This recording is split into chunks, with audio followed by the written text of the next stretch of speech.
There was something in the air that night that felt different. One of those lulls that arrive right before the storm, when the world gets a little too quiet and you feel, without being able to explain it, that something is about to change forever. It was almost midnight when she walked into the store, a convenience store just like any other, with harsh white lighting, overstocked aisles, and that smell of stale coffee that never quite leaves the air. The clerk was behind the register, her blue uniform already faded at the sleeves, her hair tied back with a simple bobby pin. She was smiling at nothing in particular, with the serenity of someone who has learned that some days are only conquered by making it to the end of them. Then the door opened. In walked two people. A tall, well-dressed man, with the look of someone accustomed to walking into much finer establishments than this one, and beside him, a woman, 50s maybe, blonde, wearing a coat that desperately wanted to be real fur but couldn't hide what it actually was. The jewelry on her neck, her fingers, her wrists, sparkled like a silent scream. "Look at me." She walked in with calculated steps, glancing around like someone inspecting a place that fell far below her expectations, which was exactly how she looked at everything. The clerk greeted them just as she greeted everyone else. "Good evening." The woman didn't answer. She merely took a stroll through the aisles, grabbed a bottle of water, and walked up to the register with the arrogance of someone doing you a favor, simply by approaching. Then, without a shred of care, without lowering her voice, she turned to her husband and said something in Japanese. It was only a few words, but they were accompanied by a laugh and a gesture pointing straight at the girl behind the counter. The husband looked away. He said nothing. He just looked to the side as if he could pretend he hadn't heard it, that he wasn't there, that he wasn't complicit in this. The clerk kept the smile on her face, ringing up the items in the system with the exact same calm as before. Then the woman turned around, and she spoke loudly, very loudly, with the heavy arrogance of someone who had lived overseas long enough to think it gave her the right to look down on where she came from. "You Americans are all the same. Uneducated. Absolutely no culture." The store fell dead silent, the kind of silence that physically hurts. The clerk lowered her head, her shoulders dropped just a fraction of an inch. That was it. An almost imperceptible gesture, like someone swallowing something that never should have reached their throat. The woman chuckled again, incredibly pleased with herself, and turned to grab her credit card from her purse with the tranquility of someone who had just said something perfectly normal. That was when the young woman lifted her face. She looked directly into the woman's eyes, and when she opened her mouth, what came out wasn't English. It was Japanese, fluent, precise, with the correct intonation, with that soft cadence the language has when spoken by someone who truly respects it. She said, with a politeness that was in itself a form of punishment, "With all due respect, ma'am, in Japan we learned that true elegance does not humiliate others. Will you be paying with credit or debit?" The woman's face froze. It was as if time had stopped in that little corner of the store. Her jaw hung slightly slack. Her eyes blinked once, twice, 3 times, unable to process it. Beside her, the husband's eyes went wide, and for a brief second, just a second, the curve of his mouth betrayed something he didn't want to show. Something that looked an awful lot like admiration. The woman said nothing else. She paid, grabbed her bag, left.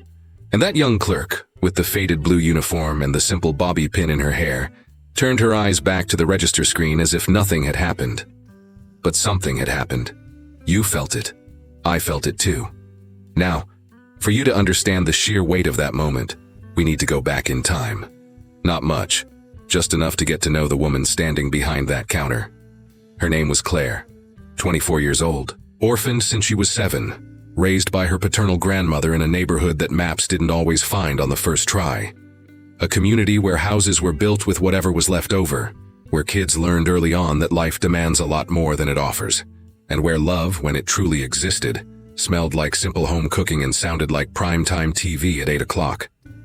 Her grandmother's name was Dorothy. 70 years old, white hair always neatly combed even on the hard days, hands calloused from decades of labor, and a heart that the doctors said was getting tired. She had a cardiac condition, spent more and more time in bed, but still woke up every single day wanting to know how Claire had slept. That was why Claire woke up. Her bedroom was at the back of the house, small, with a window facing the neighbor's brick wall. It had a twin bed, a wooden shelf crammed with books and notebooks, and a box fan that only worked on speed 2. But there was something in that room that made everything different. Pinned to the walls, between the notebooks and posters cut from old magazines, were maps. Maps of countries, maps of languages. And in the center of it all, a phrase handwritten in tiny, determined letters. Conference interpreter. Someday. Claire studied at night. After an 8-hour shift at the convenience store register, she'd catch the bus, get off in front of the community college, and spend another 3 hours with her head buried in textbooks. She'd get back late, heat up whatever was left of the dinner the neighbor sometimes dropped off for Graham, double-check her grandmother's meds, and only then go to sleep. There was no room for laziness. There was no room to lose her way. But there was an old story behind all of that. A story that started with a gift. Claire was 11 when an older gentleman showed up at her grandmother's front door. She didn't remember his face well, only that he was old, with stark white hair, and that he spoke with a calmness that seemed to come from a very deep place. He said he knew the family, that he wanted to leave something for the girl. Dorothy looked at him with deep suspicion but let him in anyway. The man placed a dictionary on the table. Thick, hardbound, with strange characters on the cover. Japanese English, he said simply. Claire picked the book up with both hands, as if it were too heavy to be held any other way. She opened it to the first page. She understood absolutely nothing. But there was something in those symbols, in that completely different way of organizing thoughts into words, that pulled at something deep inside her. "Why Japanese?" she asked. The man smiled, but he didn't answer. He left exactly the way he came. And who he was, where he came from, what he knew about Claire's family, that stayed locked in a silence her grandmother never fully explained. She only said he was someone from your father's past. And whenever Claire pushed, Dorothy would change the subject with the skill of someone who had practiced it many times. The dictionary stayed, and with it, a path. It took Claire months to memorize the first characters. It took years to string sentences together. But she possessed a quiet stubbornness. Not the stubbornness of someone fighting the world, but of someone who simply refuses to stop. She learned on her own at first, then through videos, then with an online study group she found by chance. By 18, she was reading intermediate texts. By 22, she had a fluency that surprised even native professors. No one at the store knew this. She didn't tell anyone. Not because she was ashamed, but because she had learned that certain things are kept hidden until the exact right moment. Now, about the couple that walked in that night, something needs to be said. Richard was 52 and had the air of a man who built everything he owned on the hard concrete of reality. The son of a blue-collar worker, he had started out selling imported goods from a folding table at a flea market, and years of grinding and a sharp nose for business had turned that into an import company that now moved millions. He wasn't a bad man. He was a weak man, and sometimes that's worse, because Isabella needed a weak man to function. She was 48 and had an old money last name that, in the past, meant a great deal, and now meant nothing but one debt after another. Her family had been rich, had been, and Isabella wore that memory like armor, not to protect herself, but to attack. She had spent 2 years in Japan in her youth, back when her father still had enough money to send her on an exchange program. It was 2 years living in modest conditions, in a cramped apartment, working a part-time job she never quite talked about. But when she returned, Japan became the yardstick by which she measured the entire world. And the entire world fell short of that yardstick. America, especially. She said it constantly at dinner parties, in casual chats, in convenience stores at midnight. She mixed Japanese words into her English sentences, not because she expressed herself better that way, but because she knew most people wouldn't understand. And their lack of understanding was exactly what she needed to feel superior. She treated every service worker she met as living proof that the world was exactly what she thought it was, full of inferior people waiting to serve her. Richard let it happen, looked away, pretended not to see. And that was exactly what he did when Isabella started talking.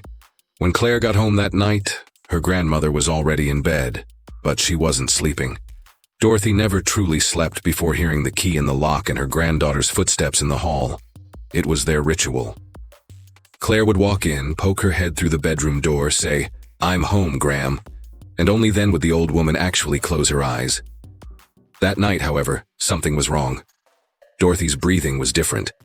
Claire noticed it the second she stepped into the room, short, slightly rattling breaths, her face slightly tight even with her eyes closed. She stepped closer and put a hand on her grandmother's forehead. She was burning up. Dorothy opened her eyes. "I'm fine," she said before Claire could even ask. "Gram." "I'm fine, sweetie." But her voice came out far too thin to be convincing. Claire went over to the shelf where the meds were kept. The pills the cardiologist had prescribed last month were running out. She grabbed the little bottle and counted what was left. 3 pills, enough for 3 days. She opened her banking app on her phone. $42. The medication cost $300. She stood there for a long moment with the phone in her hand, staring at that number as if it might miraculously change if she just waited long enough. Then she called social services, automated message. She left a voicemail, tried the hospital's financial assistance chat, wait list, tried the discount pharmacy, closed at that hour. Then she went into the bathroom, locked the door, and sat on the cold tile floor. She didn't cry right away. First, she just sat in silence, hugging her knees to her chest, breathing slowly. Then her eyes filled up, and she cried, with the heavy restraint of someone who learned that crying has a time and a place, that it can't be loud, that her grandmother can't hear, that she has an early shift tomorrow and the bus waits for no one. She cried softly, like someone swallowing a storm. It's hard to imagine that, while that young woman cried on the floor of a cramped bathroom trying to find $300 for her grandmother's heart medicine, the woman who had humiliated her hours earlier was probably sleeping in a massive bedroom, on expensive sheets without losing a single second of sleep over what she had said. It's hard to believe anyone could be so cruel, right? If you also feel outraged by this injustice, hit that like button right now to show you're on Claire's side. Because Claire didn't know yet that the encounter at the store wasn't over. That the woman in the faux fur coat and the screaming jewelry wasn't just going to disappear from her life. Fate, sometimes, has a much longer memory than we think. And Claire's story was just beginning. 3 days later, Claire's phone buzzed with a text from Chloe. Chloe was her only childhood friend who had managed to get out of the neighborhood before her, not far, but far enough to work for a high-end catering company that served the city's wealthy elite. They didn't talk every week, but they had the kind of friendship that didn't need daily maintenance to be real. When Chloe called, Claire answered. When Claire needed help, Chloe showed up. The text read, "I need someone reliable for an event Saturday night. Wait staff, 4 hours, $200. You in?" Claire read it twice. Then she looked at the medicine shelf. She replied, "I'm in." It wasn't her dream job, but $200 was Graham's medicine with some left over. And Claire had learned a long time ago that dignity isn't measured by what you do. It's measured by how you do it. Saturday arrived with a heavy overcast sky, that oppressive gray that can't decide whether to rain or not, and just hangs there all day. Claire ironed the black uniform Chloe had dropped off, button-down shirt, white apron, hair tied back. She looked in the mirror and saw a version of herself that wasn't really her, but could be her for 4 hours. Sometimes that's what life demands. The address was a gated estate in the wealthiest zip code in the city, the kind of address Claire only knew in passing, looking out the bus window. A guardhouse with uniformed security, cameras on every corner, manicured lawns that looked like they were designed by someone who never had to cut grass for a living. The ballroom was on the top floor of the main property, floor-to-ceiling glass walls, a panoramic view of the skyline, chandeliers that cost more than a year's rent in Claire's neighborhood. Chloe met her at the service entrance with a quick hug and hurried eyes. "It's a business dinner," she explained, as they walked down the back hallway. "About 30 guests, nothing crazy. You just circle the room with the tray, offer drinks, smile, and don't speak unless spoken to. You know the drill." Claire knew. The room was almost ready when she walked in. Tables with linen tablecloths, crystal glasses, white floral arrangements that had probably been flown in from out of state. The other servers moved in total silence, with the trained efficiency of people who had worked dozens of these events. Claire picked up her tray, took her position, and took a deep breath. The guests started arriving at 8. They were exactly what the address promised. Men in dark, tailored suits and Rolexes that caught the dim light. Women in dresses chosen specifically to be talked about. Conversations about trips to Europe, the stock market, restaurants in cities Claire had only seen in photographs. She drifted among them with her tray of champagne flutes, offering them with a polite smile, receiving the occasional "thank you" that sometimes came and sometimes didn't and kept moving. It was during the second round of drinks that she saw them. They were in the center of the room, greeting guests with the smug familiarity of people who know everyone and want everyone to know it. He was in a navy blue suit. She was in a long black dress, her neck loaded with jewelry as always, as if taking the jewels off would mean losing a fundamental piece of herself. They were the hosts. Claire felt her stomach do something that wasn't quite pain, but came close. She recognized them both instantly, the man who had looked away and the woman who hadn't looked away from anything. She froze for just 1 second. A second nobody noticed because she was too professional to let it show. And then she kept walking. 4 hours, she thought. I just need to get through 4 hours. For the first hour it worked. Isabella was too busy playing hostess to notice one server among many. Claire kept a strategic distance, working the opposite side of the room, serving the outer circles. The work had a rhythm that helped. Tray, smile, offer, thank you, back to the kitchen, restock, start over. She slipped into that rhythm and let it carry her. Then one of the guests called for a tray over by the window. It was the side where Isabella was standing. Claire went. She had no choice. She kept her eyes glued to the tray, the guest, the glass, not on the woman in the black dress who was standing 6 feet away telling a story to a group of 4 people. She served the drink, bowed her head slightly and started to back away. Wait. The voice cut through the air like a jagged knife. Claire stopped, turned slowly. Isabella stared at her with a look that wasn't quite surprise. It was the look of someone who had found exactly what they were looking for, even without actively searching for it. Her lips curled into a smile completely devoid of kindness. I know you, she said, loud enough for the group around her to hear. Then even louder, with the poorly disguised glee of someone who knows they are about to inflict pain and wants an audience. Guys, look at this. This is my little corner store cashier. You know that dingy bodega we pass on the way to the airport? Even my corner store cashier came to serve me tonight. What an honor. A ripple of laughter moved through the guests. The kind of laugh that isn't funny. It's nervous, it's cowardly complicity. It's the laugh of someone laughing just so they aren't the next target. Richard was on the other side of the room. He didn't hear, or he pretended not to hear. It amounted to the same thing. Claire felt the heat rise up her neck. It wasn't embarrassment. It was something closer to rage, an anger that knew exactly how to travel from her throat to her eyes. But she was 24 years old and had a lifetime of training in holding that anger exactly where it couldn't hurt her any more than she was already hurting. Good evening, ma'am, she said. Her voice was perfectly steady. Isabella looked at her like she was inspecting a stray dog she didn't know what to do with. Then she gave a dismissive flick of her wrist, waving off a servant and turned back to her friends. Claire walked away, went back to the kitchen, stood leaning against the stainless steel sink for a moment, tray in hand, taking a deep breath. Chloe walked past her, noticed something in her friend's face, and placed a quick hand on her shoulder. You okay? Yeah, Claire answered. And it was true in the only way that mattered. She was standing, she was functioning. That was enough for now. She went back to the floor. The night wore on and Isabella kept drinking. Not a lot, just enough for her arrogance, which needed no alcohol to thrive, to get a little louder. She became noisier, more animated, dominating the center of every conversation. And every now and then when Claire walked by with a tray, there was a comment. Small, surgical, spoken to the others as if Claire were utterly invisible.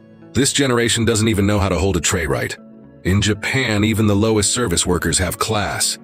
Here in America, we just settle for mediocrity, don't we? Every sentence landed and Claire let it land, without reacting, without showing a damn thing. It was a skill she had slowly developed, the ability to let the words wash over her skin without ever letting them inside. But tonight was testing the limits of that skill in ways she hadn't anticipated. That was when it was time to serve the head table. Isabella was sitting with Richard and 3 other couples, the most crowded table in the room. Claire approached with the champagne bottle, leaning in to pour a glass for the guest on the left. It was a motion she had done dozens of times that night, precise, controlled. Then Isabella's elbow moved. Too fast to be an accident, too slow to be an involuntary reflex, a motion that lived perfectly in that middle ground, in that calculated space where cruelty disguises itself as clumsiness. The champagne went everywhere, all over Claire's shirt, her white apron, soaking the top of her pants. Cold, bubbling, carrying a sweet smell that would cling to her clothes for the rest of the night. There was a 1-second silence. Then Isabella looked at Claire with a look of pure theatrical shock. Oh my, how clumsy of me. Her voice had a slight sing-song quality to it, as if apologizing for bumping into a chair. "Could you clean that up, please? It's dripping on the table." The eyes of the other guests locked onto Claire as if she were a problem that needed solving. Nobody said a word. Richard stared intensely at his own glass as if it were the most fascinating object in the room. Claire bent down, took the cloth from her tray, began wiping the table with exact, unhurried motions, without a single tremor in her hands. Inside, a violent storm was raging. Anger, humiliation, a very specific urge to say something sharper than any comeback anyone at that table could possibly conjure. But she took a breath, and she wiped the table, and she said absolutely nothing. Isabella watched her with the tranquil satisfaction of someone who has just won a prize. "Good girl," she said softly, just for Claire to hear. Claire finished cleaning, stood up, picked up her tray, and walked away from the table with her dignity entirely intact, knowing full well the game wasn't over, even if tonight she was losing points. In the kitchen, she swapped the apron for a spare Chloe had left in the locker, dried her shirt as best as she could, and stood perfectly still in the hum of the appliances for 2 minutes. Just 2 minutes. Then she went back out. 4 hours. She had promised 4 hours. There was less than an hour left when the room started to empty out. Guests were leaving in groups, dragging out their goodbyes with the artificial warmth of people who have drank well and eaten better.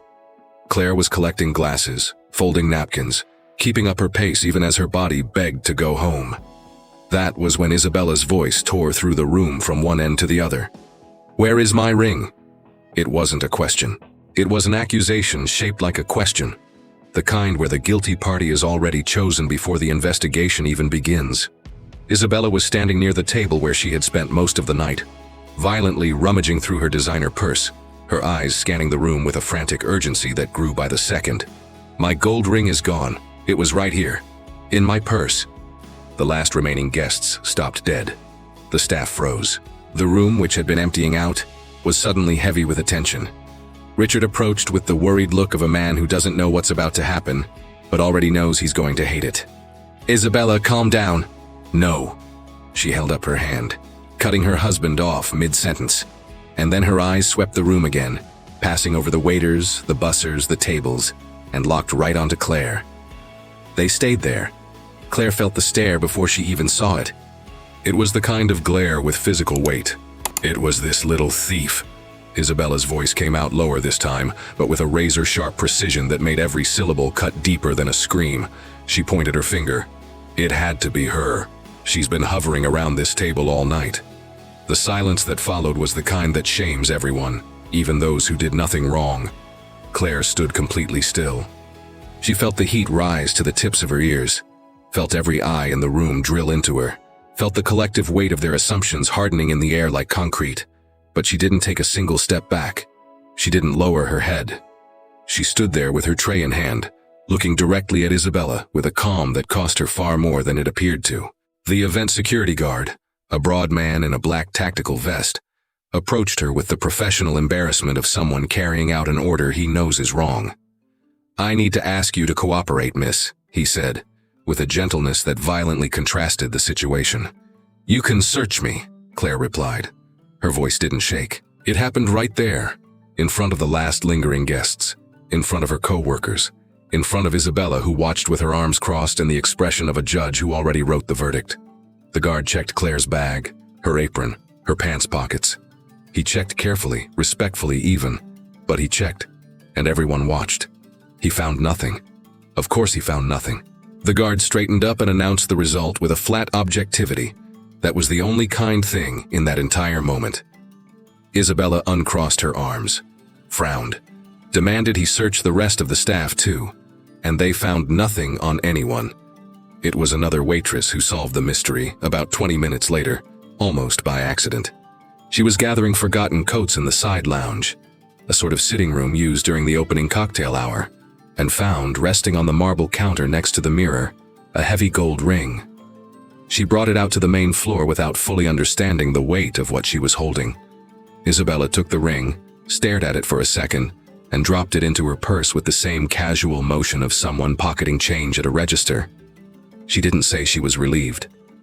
She didn't say she was sorry. She didn't say a single word acknowledging what she had just put that young woman in the champagne-soaked uniform through.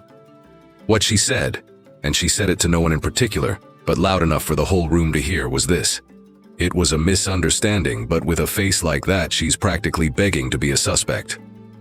And she walked out. Claire remained standing exactly where she was, tray still in hand, the eyes of the room still on her.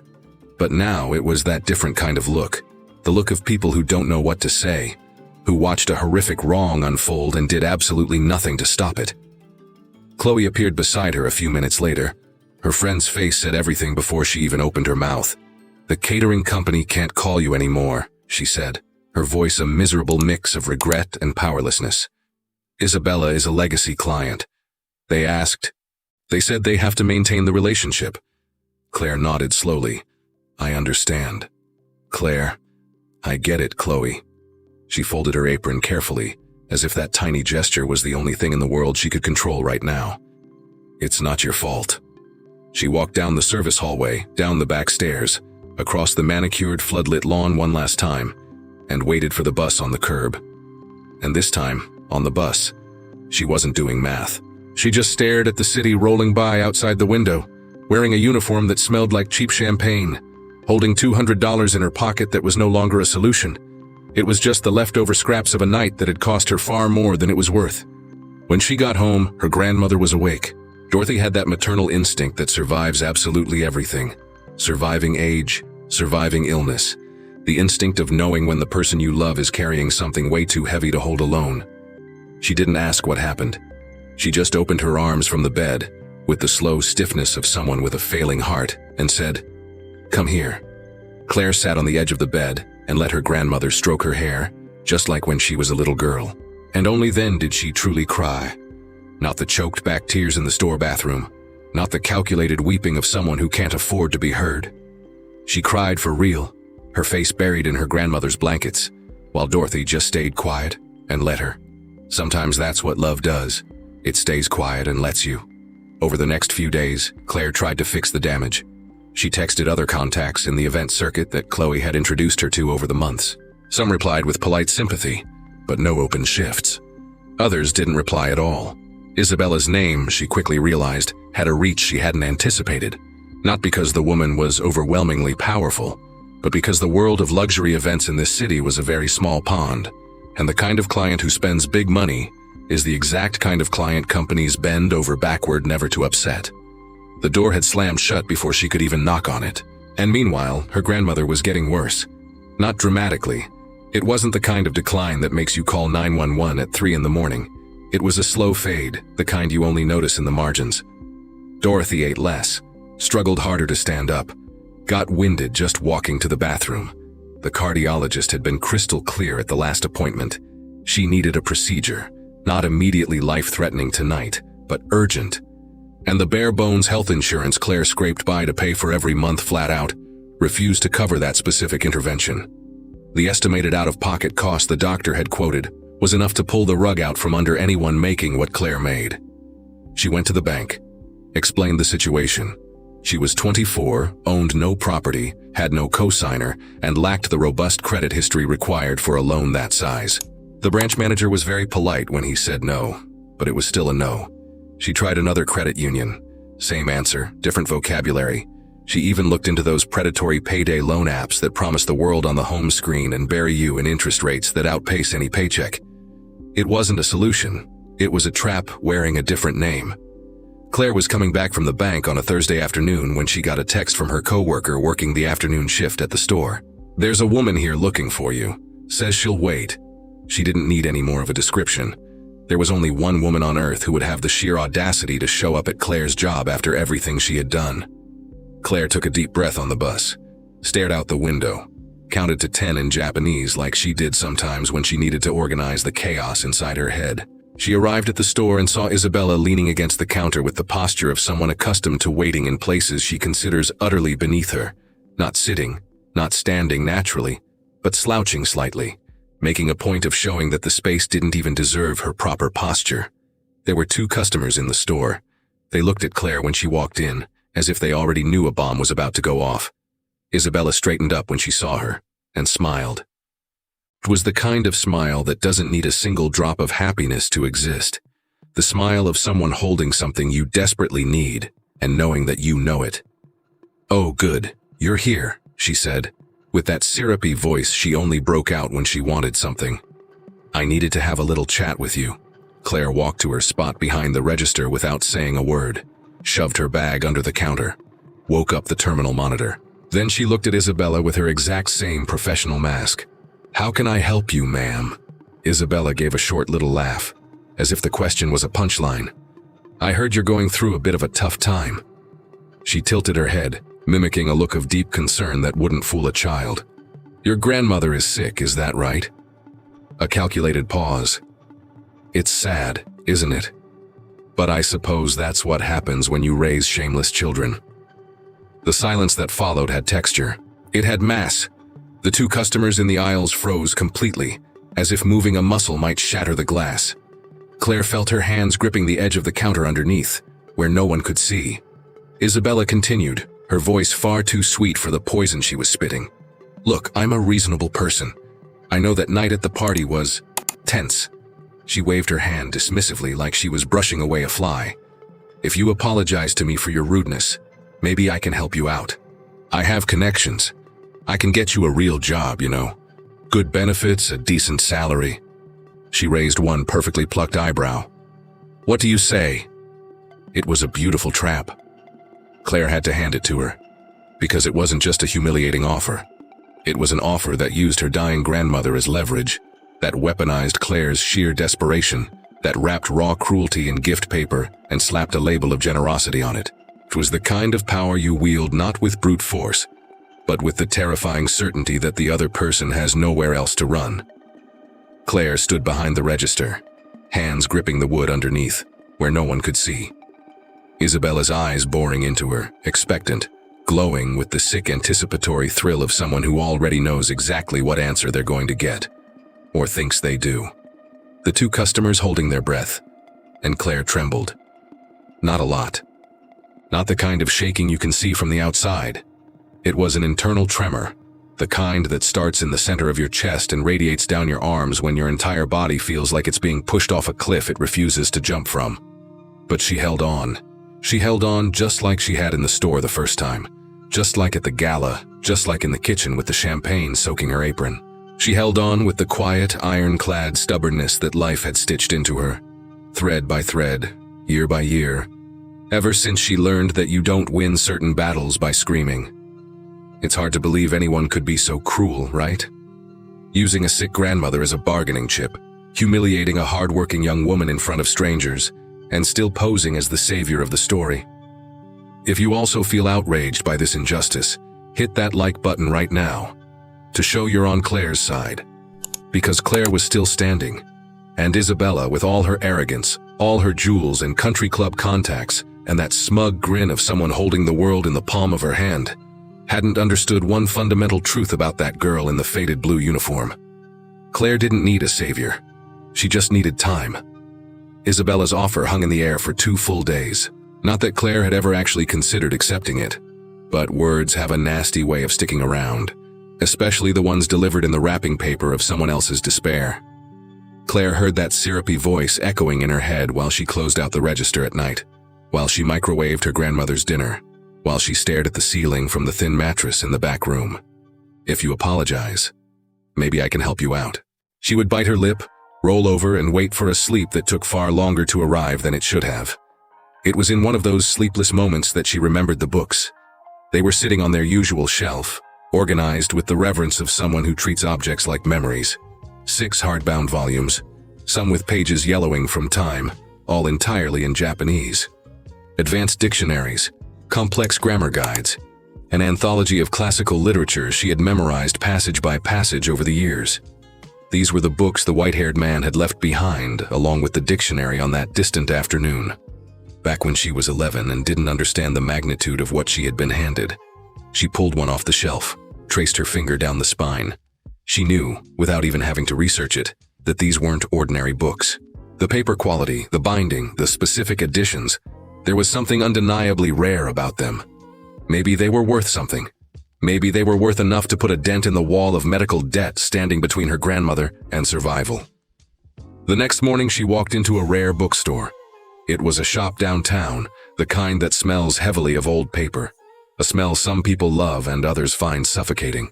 The owner examined the books with deep attention, more attention than Claire had expected, which she took as a good sign. He flipped through the pages, checked the spines, typed something into his computer with an utterly blank expression. Then he looked up at her and said, $200 for all 6. Claire just stared at him for a second. $200. The exact same amount she made for one night of serving champagne to millionaires. The same amount that barely covered 3 days of heart medication. $200 for something she knew, deep in her bones, was worth vastly more. Not necessarily in cash, but in everything money completely fails to measure. "Thank you," she said. But no. She took the books back, slid them into her tote bag with the exact same care she used to pull them out, and walked away. Not because she was being irrational, not because she didn't need the money, she was drowning for lack of it. But there was an invisible line she understood instinctively, even if she couldn't articulate it. Some things once sold, never come back. And those books were her only tangible link to a mystery that still didn't have a name. To a man who appeared once in her childhood and vanished without a trace. To a massive blank spot in her family's history that her grandmother dodged every time it came up. Selling that for $200 was like burning the final letter before ever reading what was inside. She took the books home, put them back on the shelf, and stood in the doorway for a few minutes just looking at them resting where they belonged. Then she went to work. The firing came on a Tuesday, right at the start of her shift. The manager called her into the back office before she even clocked in. He wore the face of a man about to do something he actively hated doing. Shoulders hunched, eyes darting to his desk blotter before finally landing on her face. Claire knew that look. She'd seen it before, in people who possess just enough conscience to feel terrible, but not nearly enough courage to act differently. He explained it carefully. He said he had received a phone call, that the corporate partner, Richard's massive import logistics firm, represented a multi-million-dollar vendor contract, that the regional board had applied intense pressure, that he, personally, was incredibly sorry, that Claire was the absolute best employee he had, that the whole thing was deeply unfair, but that... Claire raised her hand slowly, stopping him with a gentle firmness. "I understand," she said. "Claire, I get it." She stood up. "Can I get my things?" He nodded, looking exactly like a man ashamed of his own reflection but paralyzed to change it. Claire walked to her locker, grabbed her water bottle, her phone charger, and the small photograph of her grandmother tucked into the corner of the mirror. A picture of Dorothy in her 50s, smiling at a block party with a joy so big it barely fit inside the glossy paper. Claire folded her uniform apron, set it on the plastic chair with a meticulousness that was entirely unnecessary, but that she desperately needed to exert, and walked out. She crossed the store one last time. The aisles stocked with the exact same inventory, the harsh fluorescent lights, the smell of stale coffee. Everything was identical, and she was different in every way that mattered. She got home earlier than usual, and found her grandmother on the floor. Dorothy had tried to get out of bed to go to the bathroom. Claire pieced it together later. She was lying halfway between the mattress and the door, collapsed on her side on the cold linoleum, eyes shut, breathing labored and erratic, lips slightly parted. She hadn't hit her head on the way down, but she was unconscious in a way that had absolutely nothing to do with sleep. Claire froze for exactly 2 seconds. Then she acted. She dialed 911. Dropped to the floor next to her grandmother, gripped her hand, and spoke to her in a steady, level voice that betrayed none of the absolute terror clawing at her chest. "I'm right here, Gram. I'm here. Just lay still." The ambulance took 22 minutes. She counted every single one of them. The county hospital was 8 blocks away. Claire rode in the back of the rig, her grandmother's purse in her lap, clutching the ID card she had grabbed from the bottom drawer with a muscle memory she didn't even know she possessed. They arrived. They rushed her through the double doors. And then the waiting began. 8 hours. 8 hours in a hallway lined with hard plastic chairs, humming neon lights, and the relentless noise of a triage system doing the best it can with what it has, which is always far less than what is needed. Claire sat down, stared ahead, stood up to ask the nurses' station for updates, received vague medical jargon, and sat back down. Next to her, other people cycled through with their own emergencies, their own tragedies. their own faces carved by that specific exhaustion that isn't physical. It's the bone-deep exhaustion of waiting, without knowing what you're going to find at the end of the wait. At 3 in the morning, a young doctor with dark circles under his eyes called Dorothy's name. He explained the situation with the gentle bluntness of a man who has delivered this exact speech hundreds of times. Her grandmother's heart had suffered a severe episode. She was stabilized for the moment, admitted, and heavily monitored. But she needed the surgery, not in a few months, not in a few weeks. Urgent was the word he used, wielding it with the careful precision of someone who knows exactly how heavy it is. Without premium insurance, scheduling the specialized procedure could take weeks. It was the reality. He was sorry, but it was the reality. Claire asked how much it would cost out of pocket to do it immediately. The doctor hesitated. Then he gave her a number. It was almost exactly $30,000. She thanked him, walked back out into the hallway, sat down in the plastic chair, and stared at the beige linoleum floor for an amount of time she couldn't begin to measure. It could have been 10 minutes. It could have been an hour. The purse in her lap. Her grandmother's ID inside. Her phone battery sitting at 23%. She tried to brainstorm solutions, tried to run the math she had already run 100 times that never, ever added up. Tried to think of a single person she could beg, a loan program she hadn't tapped, a door she hadn't already knocked down. She found nothing. Sometime after 4 in the morning, without realizing she was doing it, she slid out of the chair and ended up sitting on the floor, her back pressed against the cold hallway wall. She hugged the purse to her chest, pulled her knees up, and closed her eyes. She fell asleep right there. Not well. It was that shallow, violently restless sleep the body only accepts when it has completely run out of options. But she slept. The sun was still low and gray when she woke up with the distinct sensation that someone was standing near her. She opened her eyes slowly.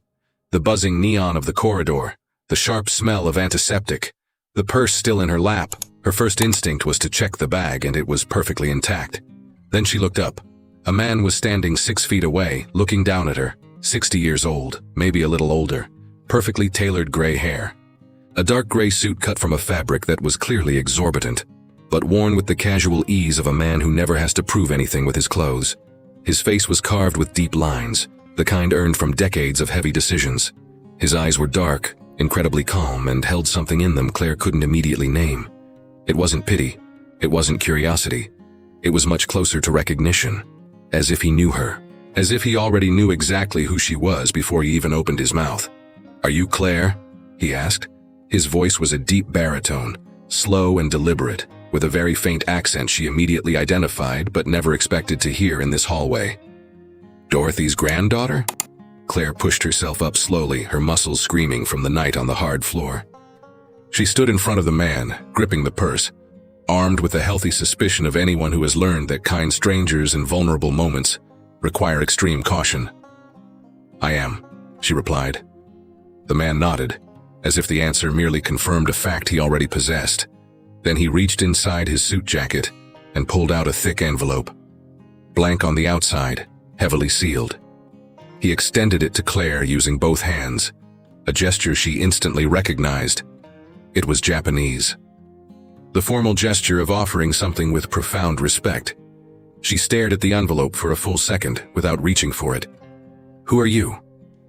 "Someone who should have shown up a long time ago," he said simply.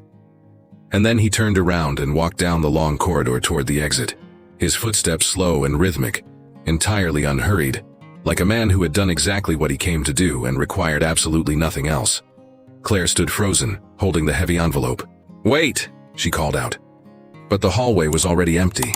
She stood glued to the floor for a moment, staring down the corridor where the man had vanished, overwhelmed by the bizarre sensation that something monumental had just occurred, and she hadn't even begun to process it. Then she tore the envelope open. Inside was cash, thick stacks of $100 bills neatly banded. She counted them twice with trembling fingers, right there under the buzzing hospital lights, refusing to believe what she was holding. Exactly $30,000. And tucked beneath the stacks of cash, folded with geometric precision, was a small piece of heavy cardstock with a handwritten note in sharp, slanted ink. "For the surgery. I apologize for the delay." Signed, K.T. Claire read the note 3 times. She stood there holding it for a long time, staring at those 2 initials as if they were a cipher. She was seconds away from cracking. KT. 2 letters, an entire lifetime of unanswered questions shoved inside them. The white-haired man who had showed up on her porch when she was 11, holding a Japanese dictionary, and a secret her grandmother buried. The mystery of her father's past that Dorothy deflected every time Claire pushed. The priceless books that arrived without a return address, the ones she could never bring herself to sell, as if some deeply buried instinct knew she wasn't ready to let them go. KT. She walked up to the triage desk with the thick envelope clutched in her hand and demanded to speak to the attending physician. The surgery took place 2 days later. Claire paced outside the operating room doors for 3 hours and 40 minutes, haunting the same plastic chairs, clutching the same purse, letting a vending machine coffee go entirely cold because she forgot to drink it while it was hot. When the surgeon finally walked out, pulled down his mask and said it went beautifully, that Dorothy was stable and could start rehab in a few days, Claire placed the cold coffee cup on the floor with extreme care, buried her face in her hands, and stayed like that for a long time. She didn't cry. Or maybe she did and didn't realize it.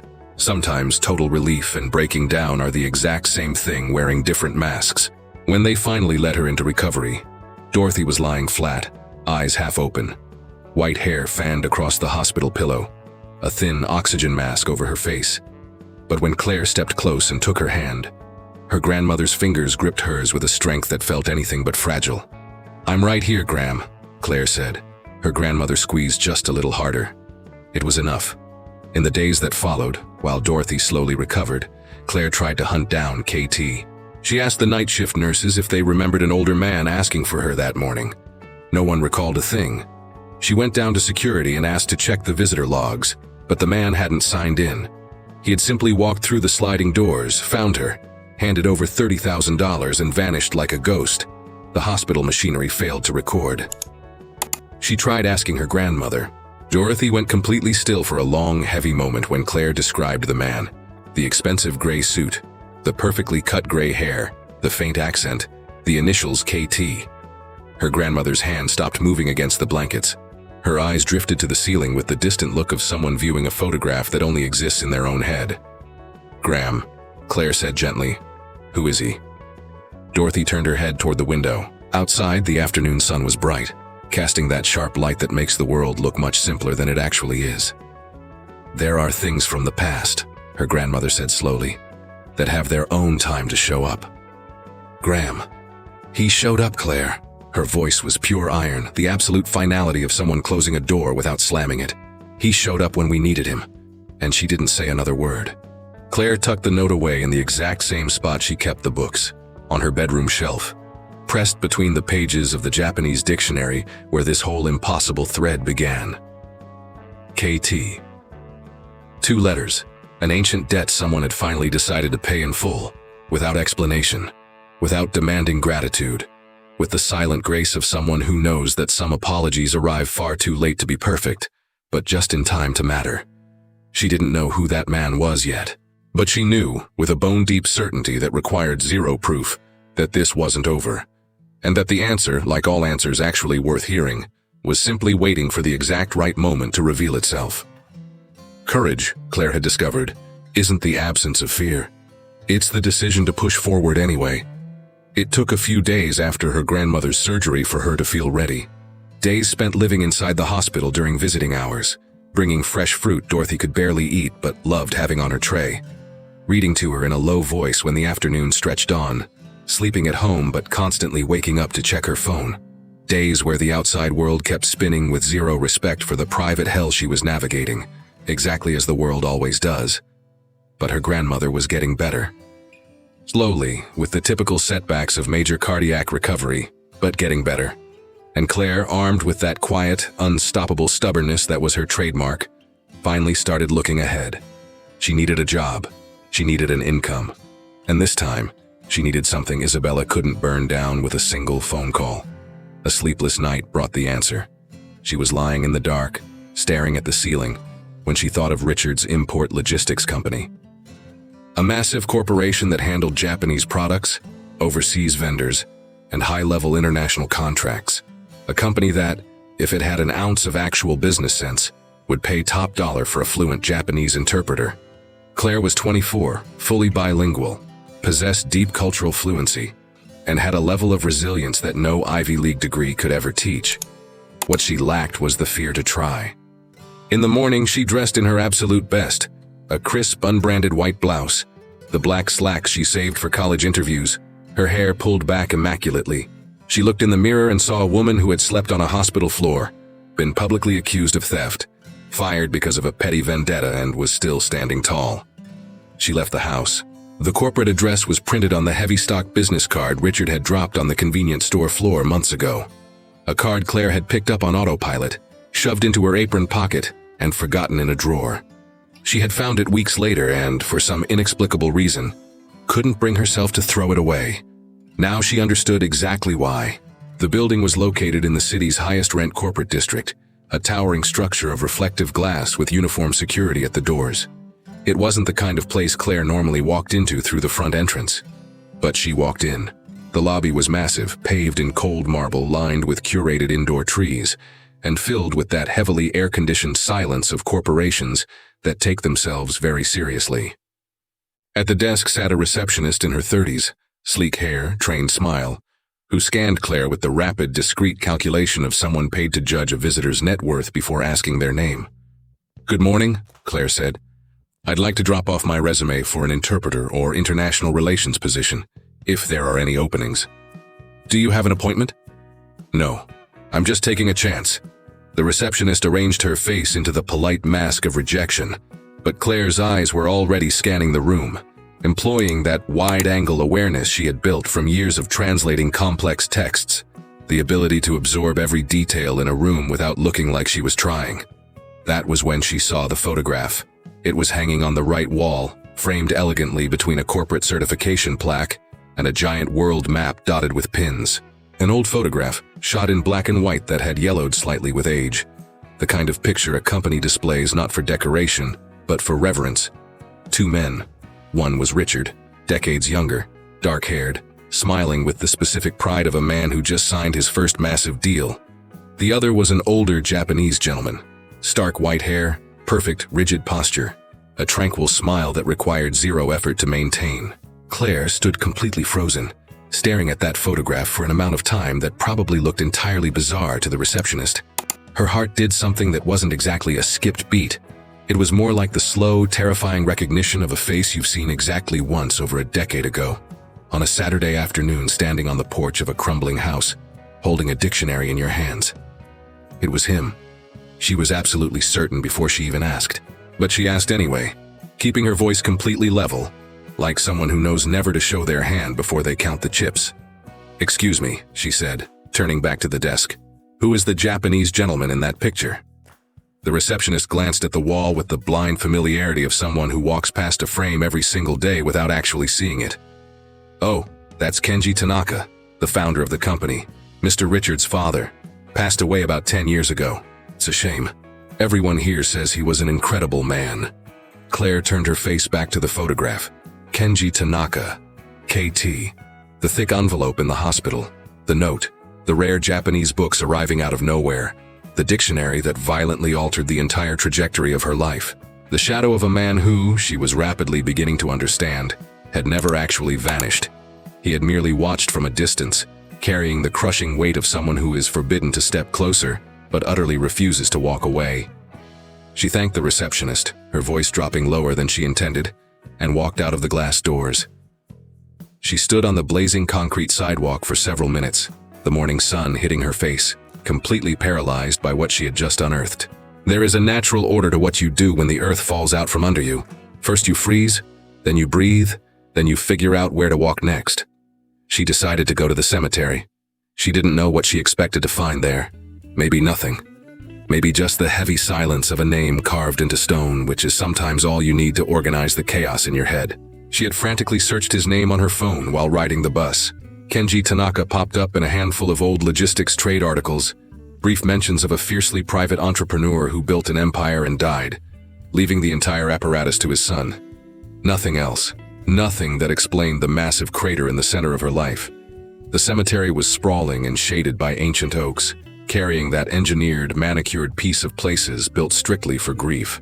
She found the plot after 20 minutes of walking, A simple, elegant slab of dark granite.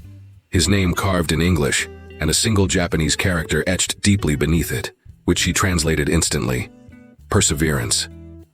She was standing perfectly still in front of the headstone, hands clasped in front of her, her brain firing 1,000,000 miles a minute trying to make the math work, when she realized she wasn't alone. An elderly man was sitting on a stone bench a few yards away, a simple bouquet of flowers resting on his lap. His eyes fixed on the headstone with the deep familiarity of someone who knows this patch of grass better than his own living room. Mid-70s, dressed simply but impeccably. His face mapped with the kind of wrinkles you only get from decades of hard work under the sun. When Claire stepped closer, he finally looked up at her. And then something happened that she was absolutely not prepared for. The man's face completely shifted, not in shock, in overwhelming recognition. The precise look of a blurry, decades-old memory suddenly snapping into violently sharp focus. "Good Lord," he whispered, almost entirely to himself. "You're the girl with the books." Claire stopped dead. "How do you know that?" The man stood up, moving with the stiff slowness of someone who no longer needs to rush for anything. He extended his hand with a gentle, old-world formality. "Jacob, I was Mr. Kenji's driver and right-hand man for 32 years. He stared at her, taking her in with a heavy, searching gaze, comparing the woman standing in front of him to an image he had guarded for a lifetime. "You have his eyes. I always knew I'd recognize you the second I saw you." Claire stood rooted to the earth. "Mr. Kenji talked about you constantly," Jacob continued, his voice thick with the relief of a man who has carried a massive secret for far too long and finally found the person meant to hold it. "He used to drive out to the neighborhood farmer's market every single week just to watch you play from a distance. He'd park 2 blocks away. He never approached. He always said you had his exact soul, the stubbornness, the quiet focus, the way you took everything so seriously." The old man smiled, a heartbreaking mix of deep affection and profound grief. When he dropped off those books, that was the closest he ever allowed himself to get to saying, "I love you."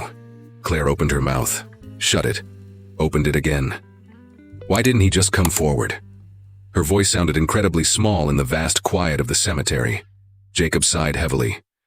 He sat back down on the cold stone bench and stared at the granite marker for a long time before answering, because there was a very old story.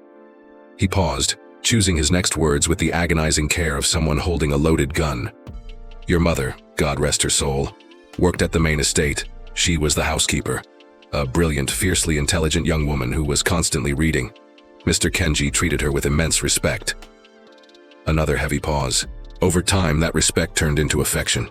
And affection turned into love, the kind that happens between two people who absolutely never planned for it, but find themselves completely unable to stop it. Claire said absolutely nothing.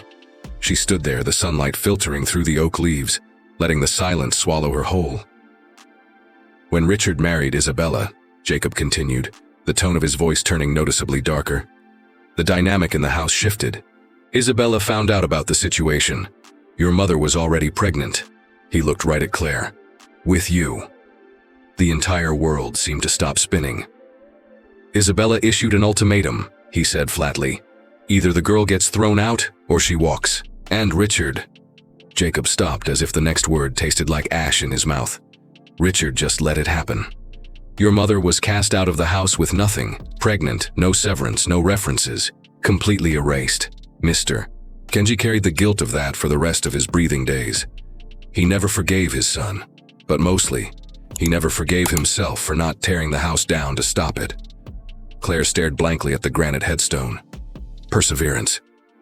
"Right before he died," Jacob said, his voice dropping to a near whisper, "Mr. Kenji did the only thing he had left the power to do. He brought in an outside attorney he trusted with his life. He ran a secret DNA test using a sample he had hidden away years ago, and he drafted a new will." He locked eyes with Claire. "He left 40% of his entire empire to you, Claire, the biological granddaughter of Kenji Tanaka." The silence that crashed down between them was entirely different from the silences Claire had endured over the last few months. It wasn't the silence of public humiliation or the terror of a hospital waiting room. It was the silence of a human brain desperately trying to process something far too massive to fit inside a single thought. "Richard and Isabella know about the will," Jacob stated. "They've known for 10 years, and they made the active choice to bury it." Claire slowly turned her face to the old man. Is there still proof? Jacob reached inside the breast pocket of his jacket with the deliberate, agonizing slowness of a man who had practiced this exact motion in the mirror for a decade. He pulled out a thick envelope. It wasn't the first envelope that had miraculously materialized in Claire's life recently, but this one looked entirely different. Heavily sealed, stamped by a notary public, carrying the terrifying, undeniable weight of ironclad legal authority. A certified, notarized copy of the final will, he said, and the conclusive DNA report, officially registered before the man even took his last breath. He handed it to me, told me I'd know exactly when it was time to drop the bomb. Claire took the envelope with both hands. Why right now? Because you finally showed up. Jacob smiled, a look of pure, unadulterated serenity from a man who had trusted the long game. And because, he tapped the cracked leather watch on his wrist, the statute of limitations to legally contest that will expires in exactly 48 hours. Claire ripped the envelope open. She read the will. She read the lab report. She read the entire thing again, slowly, deploying the exact same hyper-focus she used to decipher ancient Japanese literature. No rushing, no skipping lines, absorbing every single comma. The legal jargon was dense, but she understood enough to know exactly what she was holding. Her name was right there, inked onto the page next to Kenji Tanaka's signature, written in the exact same sharp, slanted handwriting she had seen on a tiny note inside a hospital envelope. For the surgery. I apologize for the delay. Delay. She finally understood the crushing weight of that single word. He wasn't apologizing for taking a few hours to bring the cash to the ER. He was apologizing for all of it. For the lost decades, for her mother, for the poverty of her childhood, for keeping his distance when he should have burned the world down to bring her home. She folded the heavy papers, slid them back into the envelope, and sealed it. 48 hours.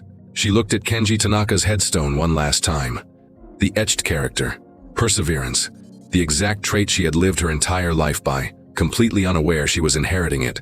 From a phantom who watched her from 2 blocks away, who curated a library for her, who secretly drafted legal documents and who sent cash with a 2-line note because 2 lines were all he could emotionally afford to write, and somehow they were enough. Thank you, she said to Jacob. The old man nodded. He looked at the grave with a smile that was equal parts final goodbye and massive relief. He would have loved to know you finally showed up, he whispered. Claire shoved the envelope deep into her bag, and she walked out of the cemetery with 48 hours on the clock, $10 million folded in her purse, and the chilling, absolute clarity of someone who just realized the story she thought she was surviving was actually an empire she was born to rule. The time for waiting was dead. Now, it was time to drop the hammer. Claire didn't sleep a single second that night. It wasn't the kind of insomnia bred by anxiety or fear. It was the terrifying, electric wakefulness of a brain running at maximum capacity, processing, organizing, plotting. She sat at the tiny desk in her cramped bedroom with the legal documents spread out under the desk lamp, reading every single clause of the will 3 more times. She verified the dates, double-checked the notary stamps, and drafted a ruthless list of questions in her notebook, with the microscopic, perfectly organized handwriting of an architect preparing to demolish a building. At exactly 6 in the morning, she dialed the lawyer. His name was Henry Davies, recommended by Jacob with the ironclad certainty of a man who knew exactly what kind of attack dog this situation required. He was a high-end probate litigator in his late 50s, possessing that terrifyingly calm demeanor that doesn't come from arrogance, but from having destroyed hundreds of opponents in court. When Claire laid out the facts over the phone, the line went dead silent for a few seconds, not out of skepticism but pure tactical calculation. You possess the fully authenticated will and the legally registered DNA report? He asked. I do. And we have 48 hours? Less now. Then we launch the strike today, he said flatly. Be at my office at 9 sharp. Claire was there at 8:45. The meeting lasted 3 brutal hours. The lawyer cross-examined every single sheet of paper, with the ruthlessness of a man looking for the exact spot the enemy would try to stab them. He interrogated her, demanding the entire story from day one. The convenience store, the gala, the staged theft, the firing, the hospital floor, the man in the gray suit, the cemetery. He listened to the entire saga without interrupting once, taking completely silent notes. When she finally stopped talking, he snapped his legal pad shut. In addition to the 40% equity mandated by the will, he stated, delivering the math with the absolute precision of a surgeon, you are legally entitled to every single cent of the corporate dividends they have fraudulently withheld from you for the last 10 years. Factoring in compound interest, penalties, and market adjustment, the total cash extraction exceeds $15 million. Claire didn't make a sound. It was a number that simply refused to compute in the brain of a woman who had spent the previous Thursday crying on a bathroom floor over $300. "What's the play?" she asked after a long beat. "We file an emergency ex parte injunction before the courts close today. It instantly freezes his corporate assets and forces immediate legal notification," Henry said, interlocking his fingers on the mahogany desk. "They will be legally summoned to the corporate headquarters tomorrow morning for a formal recognition hearing. If Richard attempts to contest, we drag him into open court, expose the fraud, and he gets utterly slaughtered. The chain of custody on these documents is bulletproof. If he folds and acknowledges, we execute the transfer administratively." "And Isabella?" The lawyer paused for a fraction of a second. "Isabella holds zero equity in that corporation. She is merely a spouse. Her entire lifestyle depends entirely on what Richard chooses to do." He looked Claire dead in the eye. "But legally, she has absolutely no power in that room." Claire nodded. She signed the retainers, and she went home to wait for the bomb to drop. The injunction hit Richard's corporate office at exactly 4 in the afternoon. Claire only knew because Henry called her to confirm the process server had made contact. She didn't know the exact fallout inside the building when the envelope was opened. But she found out later, from a paralegal who was in the room and still tells the story at bars a decade later. Isabella had snatched the filing, read the plaintiff's name, and burst out laughing. A loud, obnoxious belly laugh, dripping with that performative disbelief of someone who thinks the world is a stage built solely for their amusement. "Claire," she had choked out, savoring the syllables like a joke she couldn't wait to retell at the country club. "The little corner store beggar is trying to run a con now."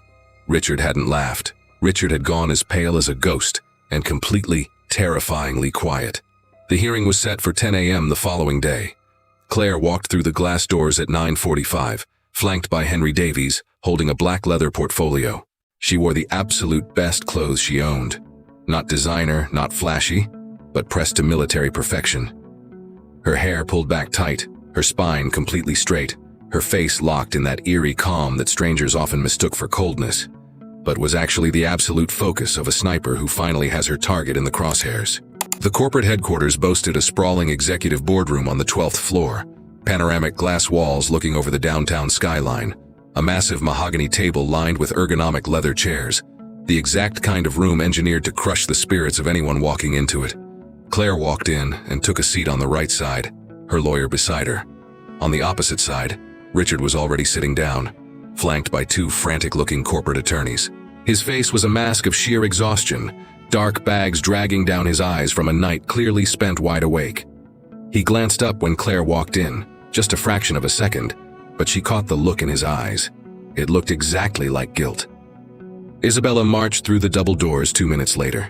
She strode in with the aggressive, heavy-heeled walk of a woman arriving to fire the help, a cashmere coat draped over her arm, her neck weighed down by the usual gaudy diamonds. She swept her eyes across the room, noted the lawyers, noted the legal boxes on the table, noted Claire sitting calmly on the other side with a single folder. And she smirked. "Well, look at that pretty little outfit, sweetie," she sneered, her voice dripping with that toxic syrup she used to package her cruelty. "Is that the official uniform for corporate extortion?" Nobody laughed, not even her own lawyers. Claire didn't blink. She unclasped her portfolio with slow, deliberate movements, like a woman who owns the clock. She pulled the documents out one by one and laid them on the polished mahogany with a calculated precision that was, in itself, an act of violence. The original notarized will, the authenticated state-registered DNA report, and then finally a photograph.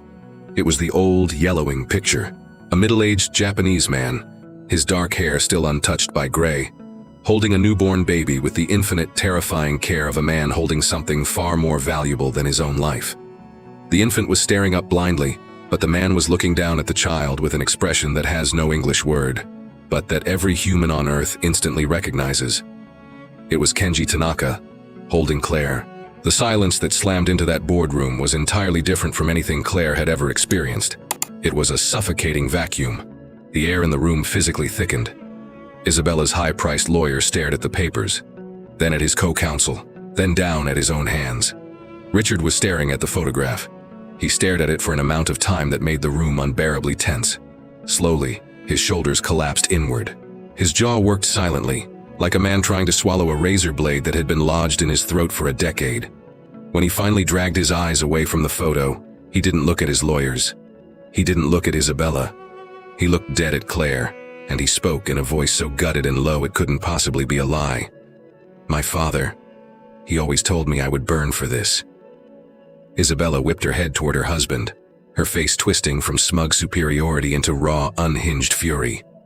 "Richard, stop," he interrupted, and the absolute finality in his voice hit her like a physical blow. She clearly had never heard that tone from him in her life. Henry Davies opened his own binder and began to speak with the icy detachment of an executioner reading the charges.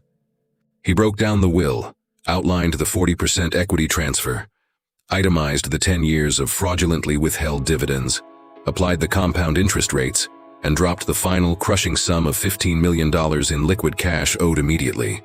He spoke without rushing, without a single ounce of theatricality, knowing perfectly well that the math was a weapon that required no polishing. Every single number he read dropped onto the mahogany table like a brick. Isabella's face turned a mottled, violent red as the zeros multiplied. Her manicured fingers dug into the table. Her eyes darted frantically from document to document, desperately hunting for a loophole, a typo, a weakness that simply wasn't there. "This is an absolute farce," she hissed, the second the lawyer paused for breath. "A DNA test from a decade ago that nobody witnessed. A forged will pulled out of thin air. The word of a senile old servant. Legally registered and notarized 10 years ago," Henry cut in, his voice completely devoid of emotion, having anticipated every pathetic objection. "Years before any legal dispute existed. The genetic testing was conducted by a state-certified laboratory and entered into the public record by a licensed notary. The chain of custody is completely bulletproof." Isabella shot out of her leather chair. "Richard, you are not seriously going to let this street rat—" "Isabella!" Richard's voice exploded across the room with a violent authority that shocked every single person at the table, probably including himself. He stood up. He stared down at his wife with the dead eyes of a man who has finally stopped running from the monster in his house. "I said enough." The silence roared back, heavier this time, fatal. Richard turned to face Claire. He stood there, stripped of his corporate armor, looking exactly like a man stepping up to the gallows he built himself. "I knew," he confessed, his voice barely holding together. "I knew he drafted the will. I let them bury it because it was easier than fighting the war. I let it happen." A devastating pause. "It was unforgivable, and I am entirely at your mercy." He turned to his lead counsel and explicitly ordered him to legally record his absolute recognition of the will, the debt, and Claire's status as the biological heir of Kenji Tanaka, waiving all rights to contest. Isabella stared at her husband as if his face was melting off. Then she whipped around to face Claire, her eyes completely feral, drowning in a rage that had nowhere left to go, because the walls had closed in, the exits were bolted, and there was absolutely nothing left to attack. "You're going to let this beggar steal our money?" she shrieked, her perfectly maintained facade shattering into a million pathetic pieces. "After everything we've built?" And then she lunged across the table. She didn't make it past the first chair. Two heavily armed corporate security guards, whom Henry Davies had specifically requested be stationed inside the room, intercepted her with brutal, silent efficiency. They locked onto her arms, pinning her back with enough force to paralyze her without making it a brawl. Isabella thrashed wildly. She screamed something vile that no one in the room even dignified with a reaction. Claire stood up. She looked at Isabella, at the woman who had mocked a cashier trying to survive, who had intentionally dumped ice-cold champagne on a servant, who had tried to frame an innocent girl for a felony in front of a crowd, who had tried to buy her dignity using a dying grandmother as a bargaining chip. And she looked at her with an absolute, terrifying calm. The calm of someone who no longer needs anger, because the anger has done its job and left the building. "Isabella," Claire said. Her voice rang out crystal clear, without a tremor, devoid of both cruelty and mercy. In Japan, when a person commits an unforgivable offense, there is a tradition. They drop to their knees, press their forehead entirely against the floor, and they beg for forgiveness. It's called dogeza. It is an act of total crushing humility, an acknowledgement that the damage cannot be undone but the guilt is absolute. Claire tilted her head, a gesture of pure, mocking courtesy. You lived in Japan, but clearly, you never learned that. You only ever learned how to step on people. Isabella opened her mouth. Absolutely nothing came out. Claire straightened her spine and addressed the entire room, the stunned corporate lawyers, the secretary frantically typing the minutes, Richard standing completely defeated staring at his own shoes. I didn't walk in here to burn this company to the ground, she announced, her voice echoing off the glass walls. My grandfather built this empire with blood, sweat, and integrity, and I fully intend to honor his legacy. Richard, you will remain on the board and work under me for the next 5 years to stabilize the transition and repair the rot you allowed to fester. We do this my way, or I liquidate your shares tomorrow. She paused. Let the threat hang in the air. Then she looked back toward the doors, where the guards still had Isabella pinned. Isabella, you are permanently banned from stepping foot on this property. Consider that my first official mandate, as the majority shareholder. The security guards looked at Claire. Then they looked at Isabella. They dragged her out backward by the elbows. She screamed and thrashed, her voice echoing down the pristine corporate hallway, growing fainter and fainter as the elevator doors finally clamped shut, until the only sound left in the 12th floor boardroom was the deafening silence of a total victory that didn't need to shout to be heard. Now I ask you, if you were in Claire's shoes, would you have done the exact same thing? Would you have had the composure to walk into that room, dismantle them without raising your voice, and force the man who allowed your suffering to work under your command? Or would you have taken your revenge differently? Drop your thoughts in the comments. I want to know exactly how you would have handled it. In the months that followed, Claire's world rebuilt itself the way real change always happens. Not overnight, not with fireworks, but quietly, day by day, choice by choice. The absolute first thing she did when the settlement funds cleared was buy a house. Nothing aggressively massive. Dorothy would have hated a mansion. She would have spent the rest of her life feeling like a trespasser in her own home. But it was a beautiful property with a sprawling backyard garden, the kind of garden where you can sit with a mug of tea and watch the sun move across the sky without a single urgent thing demanding your attention. There was a massive primary suite retrofitted for her grandmother, and 2 incredibly kind private nurses rotating shifts. Women Dorothy initially treated with intense suspicion, but slowly surrendered to, just as she always did with people who proved their worth. The afternoon they finally moved in, Dorothy sat in her wheelchair on the back patio for a full hour without saying a word, just staring at the hydrangeas, the unbroken blue sky above the fence, the birds that showed up as if they knew they finally had an audience. Then she turned her head, looked at Claire and said, "Your father would have loved this." It was the first time in 24 years her grandmother had mentioned her father directly, without flinching, without changing the subject. Claire sat down next to her and didn't say a word, because sometimes silence is the loudest answer you can give. At the corporate headquarters, the transition moved forward with the brutal, grinding reality of any major takeover. Richard had noticeably shrunk, not into a pathetic shell, but into something resembling actual honesty.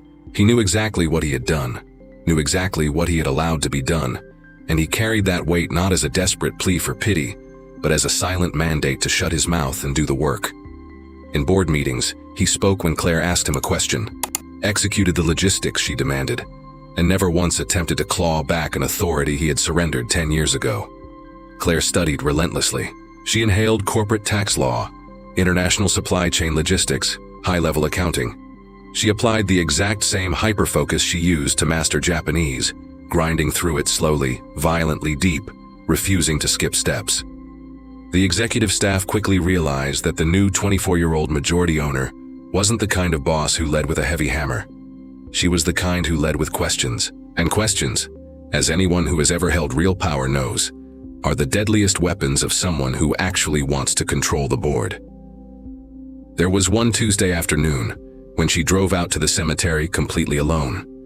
She brought a simple bouquet of grocery store flowers, the exact kind she had seen Jacob leave. She stood in front of Kenji Tanaka's dark granite headstone for a long time, the wind rustling the massive oak trees, letting the heavy peace of the place wash over her. Then she spoke, in fluent Japanese, with the quiet, intimate voice of someone telling a secret to a person who doesn't need to be in the room to hear it. "Arigato, Oji-chan." Thank you, Grandpa. It was the only thing that needed to be said, and it was enough. The last time anyone from Claire's circle ever saw Isabella was 3 years later, on a random Saturday afternoon. She was working the floor at a mid-tier department store in the suburbs, wearing a cheap polyester company lanyard, a plastic name tag, and the hunched posture of someone who finally figured out that pride is a remarkably heavy thing to carry when you have to carry it all by yourself. The rumors said her face carried something new, not humility, not quite shame.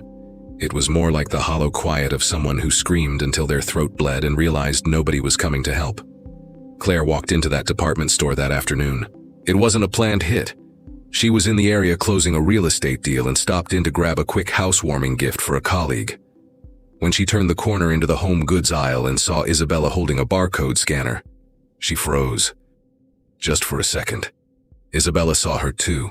The sheer terror of recognition washed over her face like a shadow. Her shoulders instantly braced for impact.